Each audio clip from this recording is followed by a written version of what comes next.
Architrave is a common door feature found within most homes. Also known as a door surround or door casing, the term architrave originated from Greece many years ago, translated from the Greek word epistyle.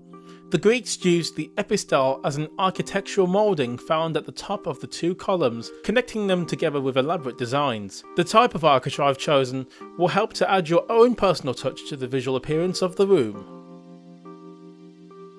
The terminology of the word architrave derived from the Greeks, with the main emphasis surrounding plaster mouldings. It was not until the Victorian era that architrave progressed into a common wooden fitting. This was because it was more suitable as a structure support than plaster. Wooden architraves fit into the interiors better than plaster mouldings. Each time period has gained their own stamp or design.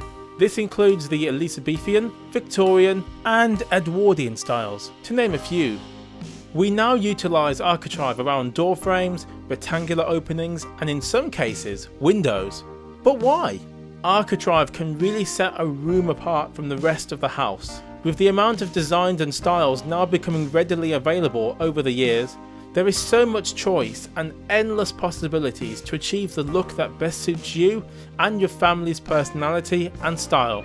With the times moving from how architrave was viewed in the past, we now see a lot of common profiles. Profiles such as the chamfer and ball nose are modern designs that are popular, with people going for a sleek and a minimalistic design.